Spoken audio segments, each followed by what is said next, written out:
Rien d'officiel, mais bientôt une annonce, selon le journal du dimanche.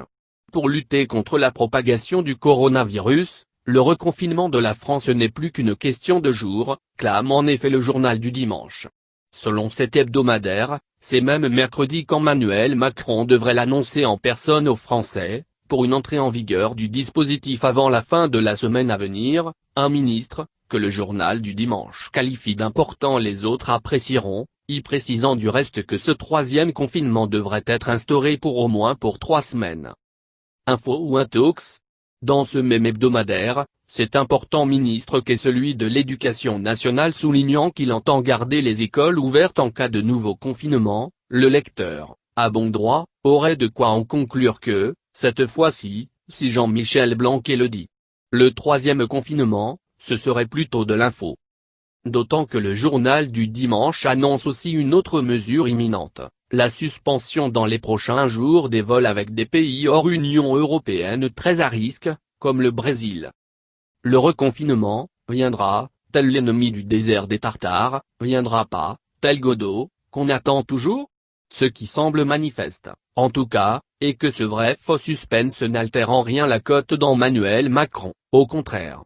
Dans un sondage IFO pour le journal du dimanche, la popularité du président est en hausse de 2 points en janvier, à 40% des sondés contents du président.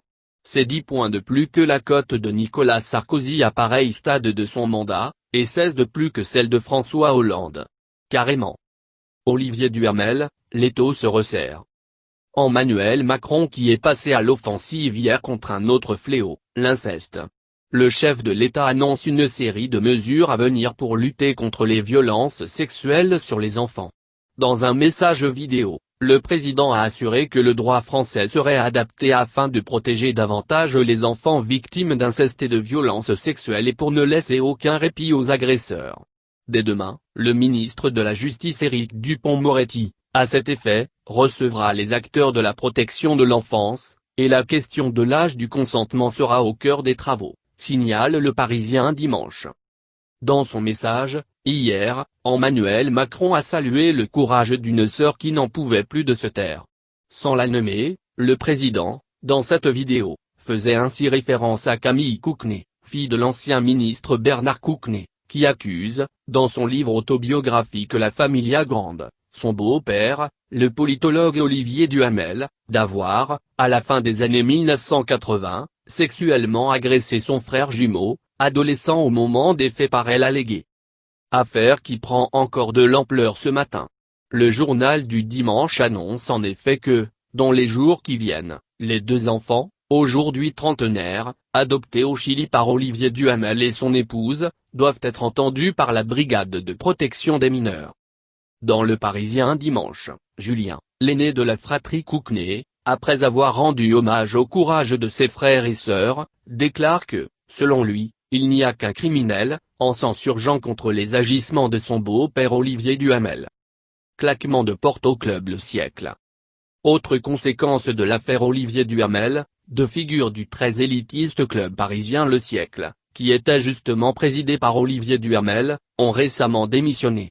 L'hebdomadaire Marianne révèle que l'ex-secrétaire général du gouvernement Marc Guillaume et l'avocat Jean Veil ont en effet démissionné du Siècle. Un séisme par ricochet, formule ce magazine, en référence à ces 2 démissions supplémentaires, sans précédent au sein de ce club ultra-sélect du tout Paris des affaires et de la politique. Pour mesurer l'importance de cette information, il convient d'abord de signaler que Le Siècle est un pur lieu de pouvoir. Un point de rencontre obligé pour ceux qui aspirent à diriger et ceux qui veulent continuer à le faire.